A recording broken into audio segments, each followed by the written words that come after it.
예, 엠마오로 따지면 오늘 8장이 됩니다. 그리고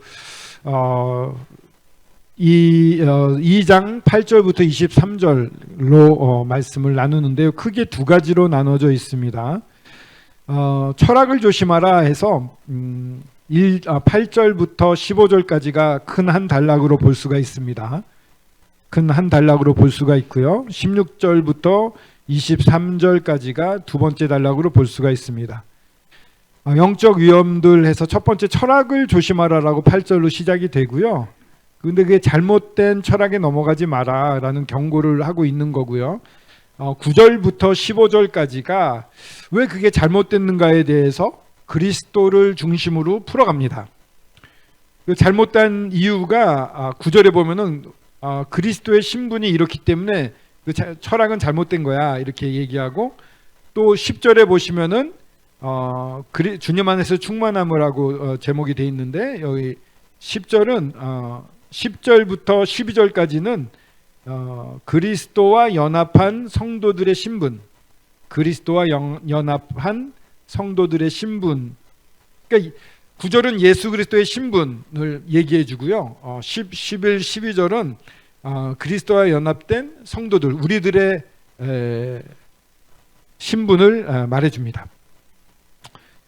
그리고 그 신분을 생각하면 철학은 말도 안 되는 것이다, 이렇게 답을 할 수 있고요. 그 다음에 13, 14절 우리들의 신분에 대한 부분인데, 13, 14절은 구원받기 전과 후에 우리의 상태에 대한 거, 구원받기 전후의 상태. 그래서 13절은요, 우리는 죽은 자들이었다, 이게 죽은 자들이었는데 14절에는 그분과 함께 살았다, 이렇게 됩니다. 죽었는 자들이었는데 상태가 14절에는 주님 안에서 새 생명으로 살았다, 용서받았다, 이런 얘기고요. 그 다음에 15절에는 십자가로 승리를 쟁취했다 하는 겁니다. 그래서 이 15절은 십자가로 승리를 쟁취했다, 이렇게 말할 수가 있습니다. 그러니까 이 9절부터 15절을 반복해서 공부를 한다 그럴까요? 이렇게 묵상을 하시면은요, 내가 얼마나 놀라운 신분 가운데 있는가, 정말 어떤 경량이 오더라도 이겨낼 수 있는 그런 든든함이 생깁니다. 이 우리를 괴롭히는 마귀 사탄도 그렇게 두렵지 않아질 것이라고 생각이 됩니다. 그런 다음에 이제 16절부터 23절까지는 율법주의나 신비주의나 금욕주의에 대한 주의를 주게 됩니다. 자, 그러면은 좀 이렇게 크게 나눠서 봤고요. 한 절씩을 보는데 가능한 한 오늘은 정말 시간을 좀 잘 지켜서 30분 이내에 끝내려고 합니다. 한번 해볼게요. 먼저 8절부터 이 23절 중에 우리 사랑하는 형제님 자매님, 여기서 가장 많은 단어가 읽어보셨을 때 30번 읽으셨죠? 이번엔 저도 한 30번 읽은 것 같습니다. 일본어로도 틀어놓고 막 읽었는데, 일본어로 들으면 왜 이렇게 잠이 잘 오는지 모르겠습니다. 막 자꾸 자가지고 다시 듣고 그랬는데, 가장 많이 나왔던 단어라고 생각되는 거에 제가 빨간 걸 색깔로 해놨습니다. 뭘까요? 그리스도입니다. 우리 성경에는 9절 같은 경우에 그 안에서라고 되어 있는데, 다른 버전 성경 보면 그리스도 안에서 이렇게 되어 있어요. 또 아예 그렇게 해놨으면 참 좋았을 뻔했어요. 10절에도 그리스도 안에서, 그리스도는, 또 11절에도 그리스도 안에서, 또 12절에도 그리스도와 함께. 그러니까 그리스도 안에 있다는 게 굉장히 중요한 겁니다. 우리의 신분의 특징은 그리스도 안에 있다. 그리스도가 하늘에 계시기 때문에 이미 우리는 하늘나라에 가 있다. 주님이 영원하시고 살아계시기 때문에 우리는 언제나 그 살아계신 분 안에 살아있다. 주님의 생명이 우리 가운데 넘치고 있다 라는 게 우리의 신분이라고 말할 수가 있는데요, 그런 자들에 대해서 이제 조심하라고 하는 게 8절입니다. 8절에 보면은 누가 철학과 헛된 속임수로 너희를 사로잡을까 주의하라. 이것은 사람의 전통과 세상의 초등학문을 따름이요 그리스도를 따름이 아니다.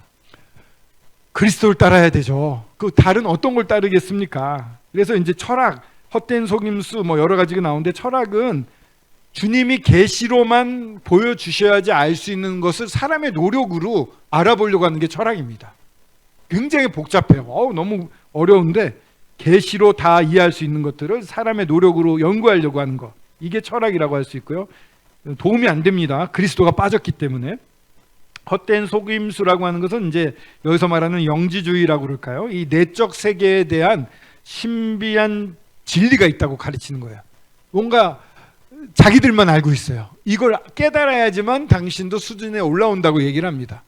이거 굉장히 위험해요. 나는 아는데 당신 모르지, 당신 이거 알아야 돼 이러면은요, 많은 사람들이 알고 싶어 해요. 나도 그 단계에 도달하고 싶어요. 이거 굉장히 위험합니다. 완전 성화주의가 우리 교회나 이런 데도 영향을 줬는데 자기는 죄가 없다는 거예요. 완전히 성화되어 있다는 거예요. 그러면서 짜증을 내고 화를 내요. 그래서 그건 뭐냐 이랬더니 이건 내 안에 있는 죄가 의분을 일으키는 거야. 그래서 이상하네 막 이랬거든요. 근데 당신은 아직 2단계에 오지 못했어. 예, 녹화 중입니다, 형제님. 예. 당신은 아직 2단계에 도달하지 못했어 라고 말하면요, 알고 싶어서 그 사람의 종처럼 돼요. 이게 그 신비주의의 굉장히 위험한 그 덫입니다. 헛된 속임수입니다, 이게. 그리고 너희를 사로잡는다고 그랬을 때 이거는 유괴한다는 뜻이 있어요. 납포해 간다. 그러니까 아예 거기에 한번 빠져들면요, 다른 게 안 들어옵니다. 그러니까 2단 신천지 같은 데 한번 빠지면은 못 빠져나와요. 신천지도 결국은 소수 엘리트가 되는 데 들어가야 돼요. 여호와의 증인도 이런 소수에 들어가야 돼요. 원래 14만 4천 명이 제대로 믿는 사람은 14만 4천 명이 된다고 여호와의 증인은 가르쳤어요. 근데 나중에 인원 회원수가 많아지니까 이거는 특별한 거고, 그 다음에 단계를 막 만들었어요. 그래서 하루 일주일에 2번 나가서 이렇게 길거리에서 전도하면은 무슨 단계, 며칠 하면 무슨 단계, 일주일 내내 하면 더 높은 단계, 이렇게 단계를 정했어요. 계급주의를 만드는 거예요. 신천지도요, 시험 봐가지고 잘하면 등급이 올라가요. 이런 거에 굉장히 저희들이 취약합니다. 뭔가 이렇게 결국 경쟁심 이런 거예요. 주님과 상관없는 내가 높아져야 되는 교만함이 같이 들어가는 거죠. 이런 걸로 사람들을 사로잡는데 이상하게 넘어갑니다. 그리고 나만 특별한 걸 알고 있어, 이런 것 때문에 넘어갑니다. 참 신기하죠? 그리스도가 없으면 안 됩니다. 근데 헛된 속임수로 우리를 아예 유괴할 수가 있고요. 사람의 전통과 세상의 초등학문이라고 하는데, 전통이라고 하는 것은요, 성경적이지 않은 뭔가 기독교적인 문화인데도 성경적이 않은 것들이 있습니다. 이거는 좀 예민한 부분인데, 떡과 잔이 하나로 띄어야 된다고 우리가 배우지 않습니까? 떡에 대해서는 한 몸이란 얘기가 나오는데, 잔은요 사실 한 몸이라는 말이 없어요. 꼭 한 잔에 그래서 참여해야 된다는 것은 우리가 만든 유전일 수도 있습니다. 그러니까 편하게 우리는 지금 이렇게 다 따라놓고 먹어서 예전부터 그런 거 안 했는데, 보수적인 데 가면은 한 잔으로 다 돌리거나 한 잔에서 이제 따릅니다, 각 잔을 눈앞에서.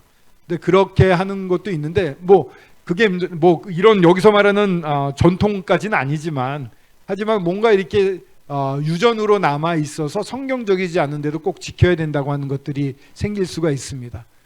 아주 극보수에는 카텐 이런 것도 하면 안 되고, 피아노도 하면 안 되고, 꽃도 장식하면 안 되고, 말씀을 전할 때 간증을 해도 안 된다. 하나님 말씀, 성경 말씀만 전하라. 막 이렇게 하는 것도 있거든요. 그건 너무 또 좀 새로운 전통을 만들어내는 것 같아요.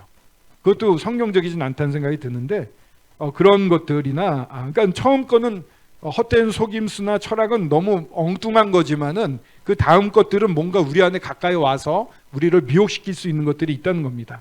이게 최상 초등학문이라고 하는 것은 아주 기초적인 유대교의 율법주의적인 것들, 예식들, 예를 들어 사순절이라든가 부활절이라는 거 막 지키잖아요. 이런 것들을 꼭 지켜야 된다고 가르친다거나 그런 것들이 될 수가 있습니다. 먹는 거나 안식교 같은 것도 포함시킬 수 있겠죠. 고기 먹으면 안 되고 야채를 주로 먹어야 되고 막 이런 거 가르치지 않습니까? 그런 것들이나 그런 초등적인 거, 아주 기초적인 것들, 율법주의적인 것들을 말할 수가 있는데요. 이거는 다른 성경에 보면 영이라고도 소개가 되어 있습니다. 영들, 그러니까 굉장히 위험한 것들이 될 수가 있습니다. 여러 가지 성경에서 나오지 않은 다른 영들도 우리를 미혹시킬 수 있고 우리가 따를 수가 있습니다. 미신적인 것도 많죠. 요새 주술 얘기도 많이 나오는데, 근데 중요한 거는 그리스도를 따름이 아니다. 그리스도만 따라야 돼요. 그래서 9절부터 15절이 한 뭉텅이로 돼 있는데, 철학이 아니면 그러면 뭘 해야 되냐? 그리스도를 봐야 된다를 강조를 합니다. 그래서 9절에는 그리스도의 신성에 대해서 나옵니다. 그는 그리스도 안에는 신성의 모든 충만이 육체로 거하시고, 예수 그리스도는 하나님이시다 선포하고 있습니다. 하나님의 신성이 그리스도 안에 육체로서 충만하게 머물러 있다. 신성이다. 하나님의 성품이 그대로 예수 그리스도에게 있다. 이것만으로도 되는데, 그것이 충만하다. 모든 신성이다. 이렇게 얘기를 하고 있습니다. 그러니까 완전한 신성이 우리 예수 그리스도 안에 들어와 있습니다. 몸으로 오신 예수 그리스도 100% 사람이면서 100% 하나님이십니다. 이것만으로도 사실 엄청나게 격려가 됩니다. 그리스도는 하나님이십니다. 근데 이제 우리가 어떻게 됐냐? 11, 12절인데, 너희도 그 안에 그리스도 안에서 충만하여졌다. 우리도요 그리스도 안에서 충만해졌답니다. 그리스도는 모든 통치자와 권세의 머리시라. 모든 것의 우두머리 중에 우두머리신데요, 그분 안에 우리가 충만해져 있습니다. 물론 우리가 언제나 영적으로 신성으로 가득 차 있지는 않습니다. 연약한 인간이기 때문에, 몸이 있기 때문에. 그러나 우리의 생활과 경건에 필요한 모든 것들은 전부 다 이미 받았습니다. 이거 믿음으로 구사하면 다 이미 우리 거가 된 거예요. 한 1천억 원을 우리한테 주셨어요. 그 믿음으로 갖다 쓰면 되는데, 나 같은 사람이 무슨 그렇게 많은 돈을 써. 1천억 원이라니까 좀 그러네요. 한 1억 원 정도로 해놓고 몇백만 원 갖다 쓰고 싶은데, 나는 좀 어려워하지만 그렇지 않다는 거예요. 영적인 능력, 우리가 삶에 필요한 모든 것들은 이미 전부 저희가 주님을 믿고 죽었다가 살아날 때, 주님의 십자가에 같이 죽었다가 같이 살아나서 이제 주님이 우리 안에서 같이 살잖아요. 이미 주님이 가지신 모든 능력은 다 이미 저희들한테 주신 겁니다. 그거를 구사하는 게 믿음이거든요. 그런데 이렇게 우리 안에 충만해져 계십니다. 그 모든 통치자와 권세의 머리입니다. 지금 사태 때문에, 계엄령 사태 때문에 굉장히 고민들 하실 겁니다. 근데 하나님이 다 알고 계시고요. 이런 통치자와 권세, 이거는 눈에 보이는 통치자와 권세도 되고, 하늘에 속해 있는 모든 권세자들, 사탄 마귀까지 포함해서 모든 것을 다 주님이 붙잡고 계십니다. 그렇기 때문에 괜찮습니다. 걱정하지 않으셔도 됩니다. 어떤 분이 컬럼을 썼는데, 한국은 정말 말도 안 되는 위기 가운데 회복할 수 있는 몇 안 되는 나라다, 이렇게 썼어요. 이렇게 한 사람 한 사람의 어떠한 열정을 갖고 사는 나라도 드문 것 같아요. 일본 같은 나라는 그냥 위에서 정하는 대로 국민들은 그냥 쭉 따라가거든요. 근데 우리는 한 명 한 명이 다 얘기를 하는, 그러면서 회복할 수 있는 능력도 많이 있는 것 같습니다. 주님의 은혜가 우리 가운데 넘치기 때문에 그게 되는 것 같은데요, 너무 걱정하지 마시고요, 주님께 맡기시면 됩니다.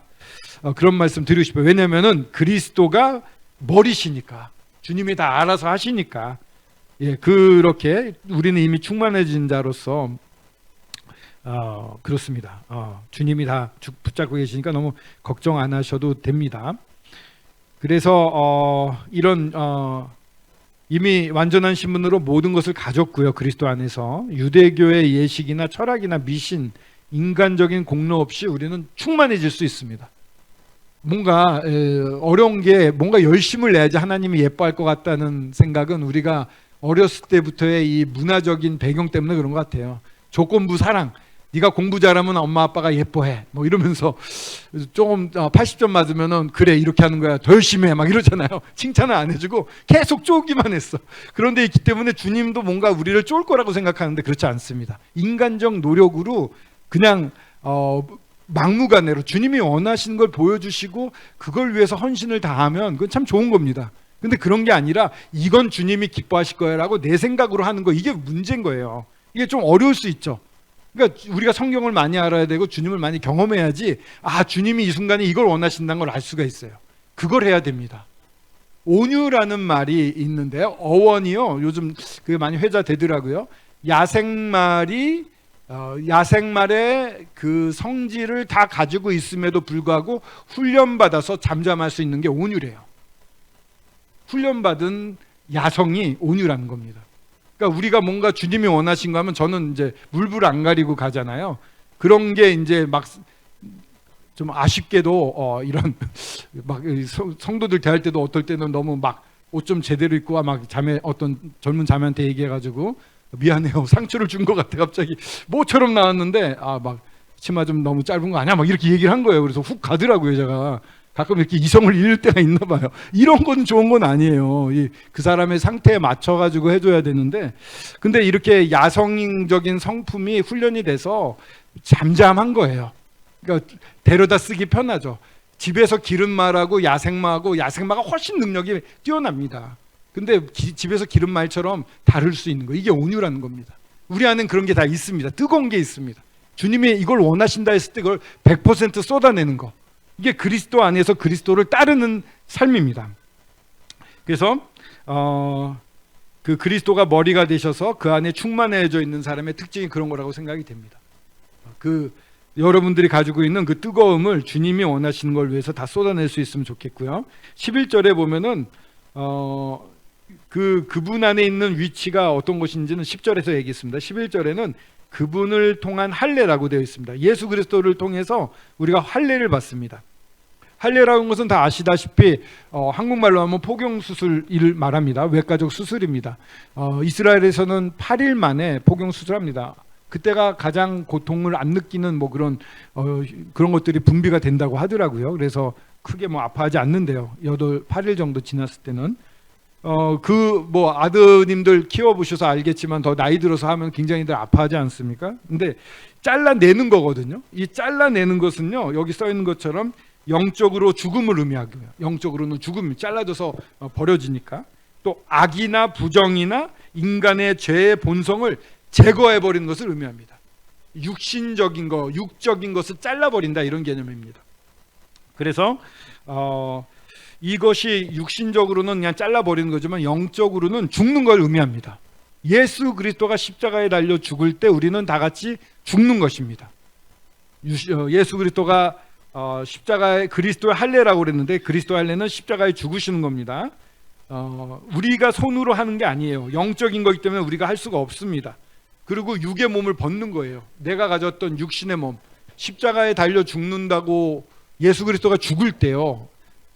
제가 아는 물리학을 공부했던 형제가 하는 얘기가 우리는 1, 2, 3, 4차원까지는 얘기를 하는데 과학적으로 따지면 물리학적으로 따지면 21차원까지 있답니다. 우리가 상상을 초월하는 차원에 있는 거예요. 어느 차원에 가면 과거와 미래를 한 곳에 놓고 볼 수가 있는 차원도 있대요. 그러니까 회전하는 그림자가 없는 시간과 공간에 매이지 않는 하나님은 과거와 미래를 한 눈 안에 보시는 거예요. 그러니까 제가 믿는 그 순간에 예수 그리스도가 십자가에 달려 죽을 때 저를 거기다 넣어버리시는 거예요. 그래서 예수 그리스도가 죽을 때 내가 진짜로 같이 죽는 겁니다. 이게 우리 몸은 살아있지만 영적으로는 내가 같이 죽는 거예요. 죽어가지고 그 다음에 나오는 12절에 보면은 세례로 그리스도와 함께 장사되고 또 믿는 자들 가운데서 그리스도를 일으키신 하나님의 역사를 믿음으로 말미암아 그리스도 안에서 함께 일으키심을 받았느니라. 같이 죽어요. 그 예수 그리스도가 침례 장사됩니다. 사흘 동안 장사되어 있었잖아요. 그때 실질적으로 나도 같이 장사가 되는 겁니다. 나도 같이 장사가 된 거예요. 실제로 죽은 겁니다. 근데 이제 하나님이 보실 거 아닙니까? 이 안에 예수 그리스도 안에 화웅제도 있고 조상국도 있고 많은 우리 성도님들이 여기 다 들어가 있는 거예요. 근데 이렇게 봤을 때 이 중에 한 사람이라도 죄가 그대로 남아있으면 예수님이 부활할 수 있을까요? 못합니다. 죄가 완전히 사해져야지만 예수 그리스도도 부활할 수 있어요. 예수 그리스도의 보혈의 능력이 놀랍기 때문에 우리 그 안에 죽어서 함께 있는 모든 성도들의 죄를 용서하고 남음에 있는 겁니다. 그래서 예수 그리스도가 부활이 되시는 거예요. 완전한 속죄가 있었기 때문에. 부활되시면서 예수 그리스도의 생명이 우리 안에 들어옵니다. 예전의 육적인 생명은 이제 끝나버리고 부활하면서 예수 그리스도의 생명이 우리한테 들어오는 거예요. 부활 생명이라고 하죠. 새 생명이라고 하죠. 거듭난다고 그러잖아요. 이게 전부 같은 말이죠. 죄와 여러 세상과 율법에서 내 자아에서 죽었고 이제 살아날 때는 예수 그리스도의 생명으로 사는 겁니다. 그게 이제 12절까지 나와 있는 것입니다. 그러면서 가운데 나와 있는 그 그를 일으키신 하나님의 역사를 믿음으로 말미암아, 이 놀라운 일이 어떻게 일어나냐면은 그를 일으키신 하나님의 역사, 하나님을 믿는, 그리고 예수님이 나를 위해 해주신 것과 그분이 어떤 분이라는 것을 믿고 아멘 했을 때 이런 놀라운 축복, 놀라운 신분이 우리한테 온다는 겁니다. 너무 놀라운 거예요. 너무 쉽고, 어떻게 보면 이걸 넘기가 쉬운 건 아닌 건 압니다만 저희들 가운데 일어나는 겁니다. 그래서 할례는 같이 죽는 겁니다. 그래서 옛날에 내 이 육신에 속했던 게 사실은 그때 죽었습니다. 그리고 이제는 거기에 얽매이지 않고 살 수 있는, 같이 죽었다가 모든 죄가 사해짐을 보고 부활해서 이제 주님이 내 안에 같이 사신 그런 삶을 살고 있어요. 그러니까 이제는 주님의 새 생명이 나의 구석구석을 다 채울 수 있게 됐거든요. 근데 이제 내 믿음의 방이라는 그런 그 이야기가 있는데, 나라는 사람 안에는 여러 방들이 있는 거예요. 어떤 방은 사실은 들키기 싫어서 아직도 주님이 원하지 않는 거 하고 있어서 하나님께 안 열어드리는 방이 있을 수 있습니다. 그걸 다 열어드려야죠. 이게 성장입니다. 성화입니다. 그래서 모든 나의 생각과 삶, 모든 순간에 있어서 전부 주님이 주장하실 수 있게 내어드리는 거, 이게 이제 성장해 가는 과정이라고 생각이 돼요. 예전에는 직장에서 일을 할 때 뭐 누구 취재 대상을 누구를 만나고 누구한테 어떻게 하고 연락하고 잘 안 되잖아요. 열심히 했는데 어느 순간부터는 하나님께 기도합니다. 그럼 하나님이 그것도 다 이렇게 맞춰서 해주세요. 요번에도 제가 섬기던 지국장이 이제 북경으로 가셨습니다만, 그분과 참 여러 가지 인터뷰를 뭐 대통령도 하고 장관도 하고 많이 했어요. 제가 뭐 노력한 게 없어요. 예전에 알고 있었던 분인데 뭔가 이렇게 때가 돼서 기도하면서 했는데 그게 다 이루어지는 거예요. 그러니까는 사실 좀 뭐 저녁에 술도 안 먹고, 저는 보통 술 먹으면서 인맥을 쌓거든요. 술 하나도 안 먹지. 점심은 맛있는 걸 사드립니다. 제가 먹고 싶어가지고 막 이렇게 사드리면서, 그런 인맥인데도, 아주 소수의 인맥인데도 주님이 허락하시면 돼요. 열심히 술 먹는 사람보다 훨씬 더 놀라운 일을 하는데, 그 배경에는 내 힘으로 한 게 아니다. 기도하고 주님께 맡겼더니 해주시더라. 이런 게 저희들의 간증이 될 수가 있겠죠. 왜 이 얘기 이렇게 스스로 자랑을 하고 있는지 모르겠네요. 예. 그러니까 지금 사는 게 혼자 사는 게 아니에요. 그리스도로 말미암아 사는 게 가장 행복한 삶입니다. 그 저의 삶의 모든 분야가 주님께 넘겨지길 원하는데 그렇지 못한 부분은 굉장히 괴롭긴 하죠. 근데 여하튼 거듭난 삶을 샀는데 거기에 핵심에 뭐가 있냐면 믿음이 있습니다. 예수 그리스도를 신뢰함, 내어 맡김. 지금 계속 저도 힘듭니다. 직장에서도 뭐 10시까지 남아있어. 예전엔 계속 일찍 퇴근하다가 10시, 11시에 퇴근하고 막, 그리고 계속해서 계속 뉴스를 봐야 되니까 모든 정보가 계속 머릿속에 차니까 뭐 아침에 새벽 기도도 좀 잘 못 나가고 그래요. 힘들어서. 근데 괜찮습니다. 주님이 머리시니까 이 모든 것을 가장 선히 인도해 가시라고 믿습니다. 기적은요, 지난번에도 나눴습니다만 말도 안 되는 환경 가운데 견딜 수 있는 게, 그게 오히려 기적 같은 거예요. 세상 사람은 그러지 못합니다. 못 참습니다. 근데 우리는 참을 수 있습니다. 그래서 주님이 이루어지시는 것이 어떻게 이끌어 가시는지를 보면서 참아낼 수 있습니다. 그러니까 평안한 마음을 가지시고 주님을 바라보시면 좋겠는데요. 왜냐하면 우리는 그리스도 안에 있기 때문에 그렇습니다. 그리스도와 함께 살아가기 때문에 그렇습니다. 그리스도가 원하는 대로 우리는 저희 자신을 들여서 주님이 원하시는 일을 이루어가는 그런 몸입니다. 그래서 주님이 이 과정도 통과하게 하신 것은 의미가 있습니다. 그러니까는 주님의 뜻이 무엇인지 잠잠히 기다리며 평안을 누려도 괜찮습니다. 그냥 세상 사람처럼 걱정하지 않으셔도 될 것 같아요. 라고 제가 스스로 저한테 말하고 있습니다. 저도 많이 흔들렸어요. 예, 이제 오늘부터 그렇게 안 하겠습니다. 자, 그러면은요, 구원받기 전후의 상태를 한번 볼까요? 구원받기 전에는요, 13절에 범죄와 육체의 무할례로 죽었던 너희를 하나님이 그리스도와 함께 살리시고 우리의 모든 죄를 사하시고, 범죄와 육체의 무할례로 죽었다고 그랬어요. 범죄라고 하는 것은요, 우리의 죄 때문에 죽었다는 거예요. 이건 영적인 겁니다. 영적으로 이 죄 때문에 죽었다 이렇게 말하는 거고요. 무할례라고 하는 것은요, 유대인이 아니었다는 뜻이에요. 이방인이에요. 하나님의 법에 의하면 하나님이 선택한 하나님의 선민들이 있었습니다. 이스라엘입니다. 이건 법적인 겁니다. 법적으로 봤을 때 우리는 이스라엘 선민이 하나님의 선민이 아니었기 때문에 죽은 자였어요. 근데 이 영적인 부분이나 법적인 부분이나 이걸 모든 것을 다 하나님이 그리스도로 말미암아 전부 살리게 해놓으셨습니다. 죽은 자들이었는데 그리스도와 함께 그리스도가 부활하실 때 우리가 같이 살아난 겁니다. 그래서 우리의 모든 죄를 사하시고 아까 말씀드린 대로 우리 죄가 완전히 사해졌다는 건 그리스도의 부활에서 볼 수가 있는 겁니다.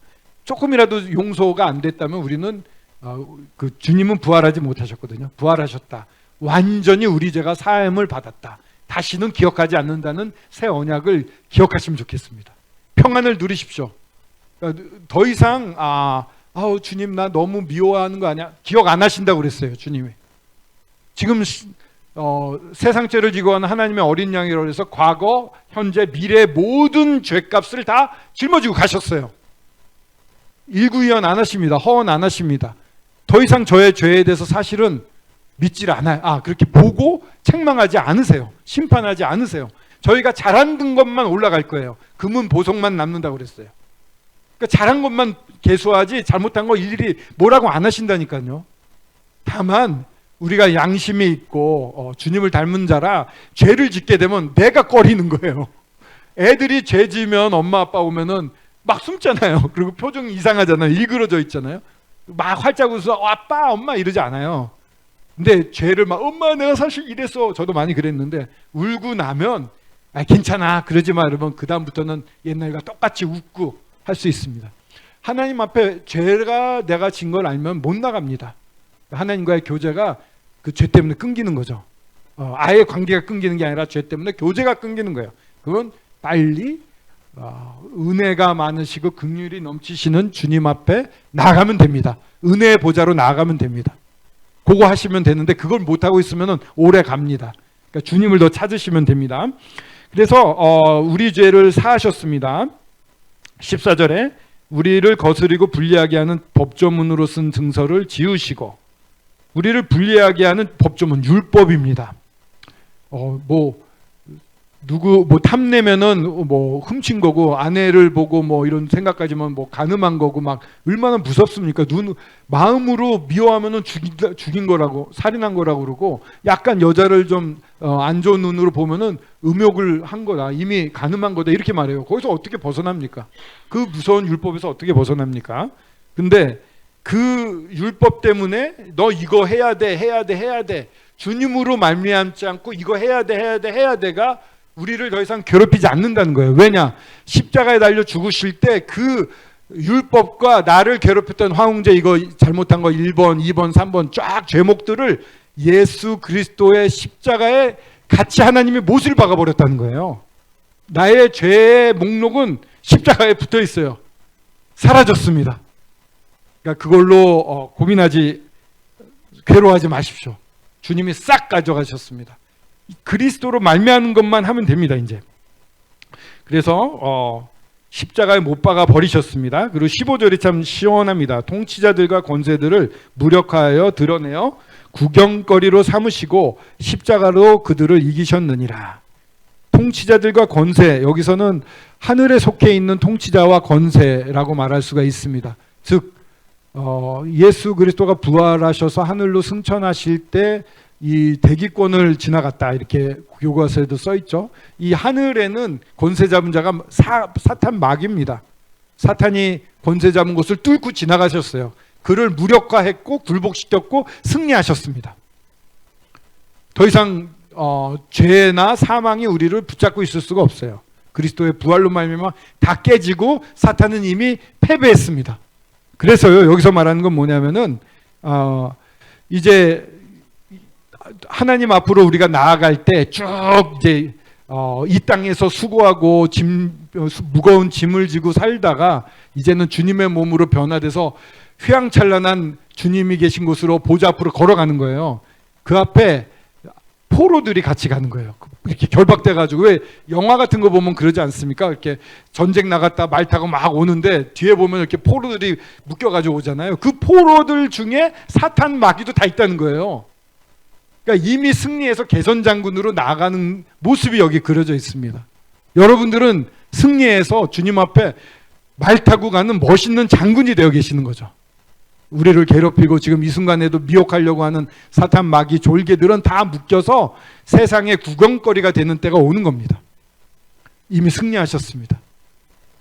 그러니까 더 이상 그런 것에 휩쓸리지 않고 또 두려워하지 않으셔도 되겠습니다. 이렇게 해서요, 예수 그리스도의 신성, 그리스도 안에는 하나님의 신성이 충만하게 온전하게 모든 것이 다 들어가 있었다. 그래서 예수 그리스도는 하나님이시면서 온전한 사람이셨는데 예수 그리스도로 말미암아 우리는 죽고, 옛날에 육체는 죽었어요. 같이 장사되었고 우리 죄가 싹 용서돼서 부활된 거, 그리고 이제 그리스도와 함께 살아가는, 그러니까 어디까지 나가냐면 우리들의 죄가 과거에 있었던 게 전부 십자가에 못 박혀가지고 모든 죄목과 율법, 우리를 괴롭히던 율법적인 것들은 다 사라졌고요. 그리고 승리자가 된 겁니다. 영원한 승리자가 된 겁니다. 이게 주님이 저희들에게 베풀어 주신 신분입니다. 이 신분을 가지고 사는데 16절부터 이제 23절은요.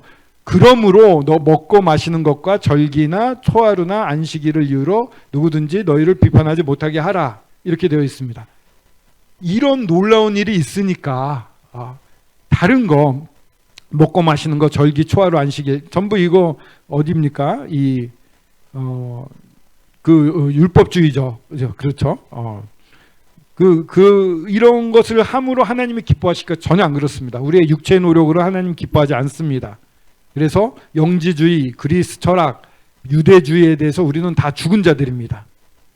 이게 주의 첫날 그렇습니다. 근데 이제 주의 첫날 또 주의 첫날뿐만 아니라 침례식, 그리고 주의 만찬은 우리가 매번 하잖아요. 이것도 율법 아니에요? 아닙니다. 이거는요 신약에서 예수님이 부탁하시고 하셨고 사랑으로 이루어지는 일입니다. 이거 해야만 돼, 이래야만 돼가 아니라 주님을 사랑하는 사람들이 자발적으로 했습니다. 그래서 이거는 율법이 아닙니다. 그렇게 구분해 볼 수가 있습니다. 주의 첫날에 있었던 것, 부활과 성령 강림과 떡 떼는 모임, 우리 주의 만찬이죠. 또 이렇게 헌물하는 가르침, 이런 것들이 있습니다. 그래서 안식일은 율법입니다. 근데 이 신약에 와서 안식일을 지키라는 얘기는 없어졌어요. 안식일은 쉬는 날입니다. 일주일 고생해서 쉬는 날이고, 우리가 하는 이 주일은 마지막 날이 아니라 첫날입니다. 주님의 사랑을 맛보고 그래 난 주님 위해 살 거야 라고 시작하는 첫날인 거예요. 그러니까 안식일과 주일은 완전 다릅니다. 성격이. 우리는 시작하는 날, 충만해져 가지고 시작하는 날입니다. 17절에 이것들 마시는 거, 절기, 유대교에서 나왔던 옛날의 예식들은 장래일의 그림자이나 몸은 그리스도의 것이다. 그리스도를 나타내기 위해서 과거의 모형으로 구약에 보여줬던 것들입니다. 그러니까 그림자예요. 근데 실체가 있으니까 이제 그림자를 쫓아갈 필요가 없다는 얘기입니다. 그 다음에 신비주의에 대한 거는 18, 19절에 나옵니다. 아무도 꾸며낸 겸손, 자기 비하, 경건한 척, 신령한 척, 그런 거죠. 천사 숭배. 옛날에는 이제 영지주의자들은 하나님께 가려면 천사를 통해서 가야 된다고 가르친 것 같습니다. 그러니까 천사를 숭배하는 거, 하나님이 예수 그리스도가 없는 천사를 숭배하는 거, 이걸로 사람들한테 평가받지 않게 하라고 말하고 있습니다. 그들은 자기들이 본 것을 의지하여 육신을 과장한다고 그랬어요. 자기 경험을 과장하는 겁니다. 마치 신비로운 얘기를 하면서 난 이런 거 했어 막 이러면서 얘기하면 혹할 수가 있어요. 이렇게 뭔가 나도 잘 되고 싶다라는 마음이 있는 사람들은 그런 간증 들으면 잘 쉽게 빠집니다. 그리고 좀 교만한 마음이 있으면 더 쉽게 빠져요. 그래서 그렇게 과장하는 사람들이다. 근데 19절에 그 특징이 딱 나옵니다. 머리를 붙들지 아니에요. 예수 그리스도를 붙들지 않습니다. 우리 온몸이 저희들이 구성을 하고 있는데 머리가 원하는 대로 온몸이 움직입니다. 그래서 이 머리로 말미암은 모든 이러한 지시로 말미암아 그러니까 일일이 지시하지 않지만 머리를 중심으로 해서 각 마디 힘줄이 공급함을 받고 연합하여 하나 되어서 자라나는 거군요. 하나님이 자라나게 하시는데 그 핵심이 되는 머리를 붙들지 않는 것. 모든 공급이신 주님의 영광, 또 삶의 영광을 위해 살아야 되고 삶의 인도함을 받기 위해서 이 관계를 유지해야 되는데 이것을 안 한다는 거예요. 신비주의, 뭔가 새로운 거에 나오면은 현혹되지 마십시오. 오늘 나상현 형제님도 말씀하셨지만 우리가 배워온 어떻게 보면 고리타분해 보이는 이 말씀이 가장 안전하고 정확한 답입니다. 새로운 거에 흔들리지 마십시오. 금욕주의에 대한 경계 20절, 21절인데 이 율법주의나 신비주의를 나아가게 되면 이 금욕주의가 따릅니다. 뭔가 거룩해 보이거든요. 내 자신을 절제를 하는 거예요. 근데 내 자신을 내가 절제한다고 거룩해지나요? 안 돼요. 여러분, 저는 연초에 막 써요. 이것도 하고 저것도 하고 올해는 뭐 몇 시에 일어나서 뭐 운동을 얼마나 하고 막 써요. 그거 왜 쓰는지 모르겠어요. 한 번도 못 지켜요. 그 이제 연말 되면은 확 구겨버리고 이제 새롭게 시작해야지 또 써. 못 지킵니다. 지킬 힘이 나한테 없어요. 내 육체의 노력은 의미가 별로 없습니다. 주님으로 말미암았을 때 의미가 있고 가능해지는 겁니다. 주님의 사랑과 은혜에 정말 감동이 되었을 때 그런 일들이 되는 거예요. 의무적으로 하는 게 아닙니다. 그런데 세상에서는 뭔가 자기 자신을 이렇게 괴롭히고 절제하고 눌러야지만 된다고 생각하는데 세상 인간적으로 누르면 폭발합니다. 제가 구원 받은 줄 알고 그 CBC 캠프에 갔다 와서 복음을 다 깨닫고 구원 받은 줄 알았어요. 그때 술을 먹으면은 뭐 집에 꽐라가 돼서 집에 안 들어가는 정도로 술을 먹고 막 겨울에 길거리에서 자고 그랬잖아요. 그리고 담배를 한 두세 갑씩 폈거든요. 근데 캠프 갔다 와서 복음을 다 이해를 했어요. 놀랍네. 근데 그거 다 믿네요. 그래서 믿는 것 같다 그랬더니 그러면 구원받은 건데 기분이 어떠냐 그래서 아무렇지도 않은데 이랬더니 그 말해준 그 전도했던 형제가 막 얼굴이 찌그러지는 거예요. 그러냐고. 뭐 믿음은 뭐 모양이 다 다르긴 하다고 구원이. 근데 뭐 잘 생각해 보시라고 그래서 헤어졌거든요. 그래서 이제 난 구원받은 것 같아서 술 담배 끊었어요. 그러니까 어머니가 온 교회 소문을 다 내고 웅재가 드디어 구원받았습니다 하고 너무 떠들고 다니셨어요. 2주가 지났는데 술 담배를 참았는데 배로 먹더라고요. 막 뭐 한 잔 더 꽐라. 사흘에 한 번 술 먹고 이렇게 뭐 기억을 잃었다고 하면은 이틀에 한 번 정도로 막 줄어들고 담배는 더 폈어요. 이게 사람이 누르면 안 돼요. 사람의 힘이 아니에요. 근데 정말 예수님 믿고 이제 예수님 내 안에 계시구나. 너무 감사하다. 이분과 다시는 헤어지기 싫어. 너무 좋아. 술 먹으면 해롱해롱해서 이분을 못 알아보면 어떡하지? 술을 끊어야겠네. 담배. 주님 내 안이 내가 성령이고 하시는 성전이라고 하는데 내가 담배 피면 이 안에서 예수님이 기침하지 않을까? 담배도 끊어야겠네. 이게 어린아이 같은 생각을 주셔가지고 주님이 너무 좋으니까 그게 싫어진 거예요. 그러니까 저는 그냥 그날로 술 담배 끊었거든요. 살도 안 찌고 뭐 주전부리도 안 했어요. 제가 처음 느낀 성령의 능력이라고 할까? 그런 걸 느꼈거든요. 이렇게 주님으로 말미암은 기쁨으로 살 수 있는 겁니다. 근데 그럼에도 불구하고 세상에서는 뭔가를 해야 된다 이렇게 가르칩니다. 금욕을 해야 된다. 아닙니다. 21절에 나와 있는 것처럼 붙잡지도 말고 맛보지도 말고 만지지도 말라. 이런 것들이 많이 있습니다. 근데 23절에 보면은 21절에 사람의 명령과 가르침을 따르느냐. 사람의 명령과 가르침입니다. 이거는 22절 보면 한때 쓰이고 없어지는 것들입니다. 연구한 게 아닙니다. 순간적인 거예요. 명령, 사람이 내린 명령은 그냥 순간적으로 있다 없어집니다. 지켜지지 않습니다. 그걸 왜 따르느냐 하고 답답해하고 있어요. 그리스도와 함께 죽었는데 23절에 그런 것들은 자의적 숭배나 겸손과 몸을 괴롭게 하는데 지혜 있는 모양이나 뭔가 있어 보여요. 그럴듯해요. 경건해 보이고 수준이 높아 보여요. 근데 오직 육체에 따르는 것을 금하는 데는 조금도 유익이 없다. 육체를 따르는 것을 제어하지 못합니다. 제가 술, 담배 안 했다가 폭발적으로 한 것처럼 오히려 부작용만 일으킵니다. 그래서 어떻게 하라는 거죠? 20절에 나온 것처럼 그리스도와 함께 죽었거든 왜 순종하느냐 이렇게 한 겁니다. 주님과 함께 죽었다. 여러분들은 우리가 죽은 겁니다. 옛날에 육신적인 거 사실 다 끝난 겁니다. 그거 안 돌아가면 됩니다. 주저할 때 버리시면 됩니다. 그냥 더 좋은 거. 근데 그런 힘은 어디서 오냐면은 결국은 주님과의 교제에서 나오는 것 같아요. 좋은 말씀 듣는 거 되게 중요하고 성경 스스로 읽는 거 중요합니다. 더 나아가서 골로새서 열심히 읽어서 왜 암송하거나 막 남으면 더 좋습니다. 말씀들이 남잖아요. 갑자기 딱 생각나게 해주시잖아요. 그렇게 하면서 벗어나는 거죠.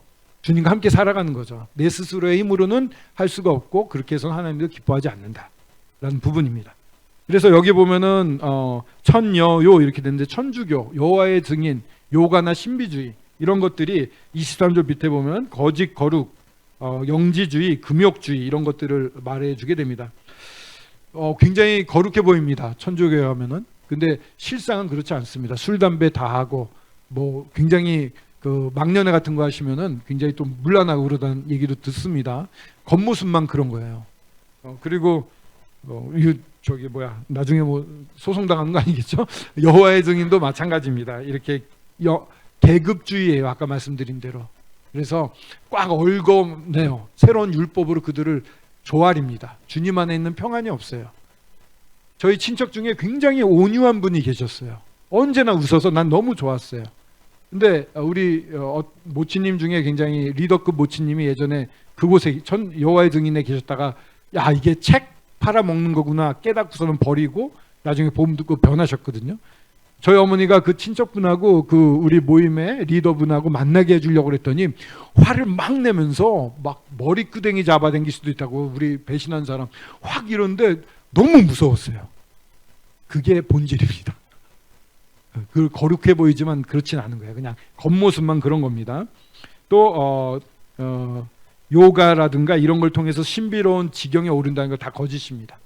예, 그 정도 말씀드리고 싶습니다. 계급주의에 조심해야 됩니다. 뭔가 열심히 해가지고 올라간다. 신천지 같은 것도 시험 봐서 올라가야 되고 다 계급이 있습니다. 여호와의 증인도 그 다시 한번 말씀드립니다. 이런 거 너무 말도 안 되는 건데요. 우습게 보다가는 넘어갈 수가 있어요. 그러니까 좀 이상하다, 새롭다 이러면은 스톱하시고 주변의 영적인 분들, 뭐 장로들도 괜찮고요. 또 주변에 영적으로 좀 선배들한테 물어보십시오. 그렇게 해서 분별해서 빨리 끊는 게 좋습니다. 한번 들어가기 시작하면은 미혹시키는 영이 있어가지고 그리스도인들도 넘어뜨릴 수가 있습니다. 그래서 이런 걸 경계하시면 좋고요. 우리는 그리스도 안에서 살면 좋겠습니다. 얼마나 놀라운 신분과 상태를 누리고 있는지 다시 한번 감사가 되고, 네, 그런 주님을 기뻐하면서 주님이 주신 힘으로 하나하나 하면서 이게 쭉 쌓여가면 좋겠습니다. 네, 그 순간순간에 인도하심을 따르면 될 것 같아요. 내일 일은 내일이 걱정하라고 그랬거든요. 오늘 내가 주님이 원하신 걸 하면 됩니다. 네, 이상으로 마치겠습니다. 네, 그러면은 강의는 마치고요. 시간이 되시는 분들은 교제를 좀 하시면 좋을 것 같습니다. 네, 감사합니다.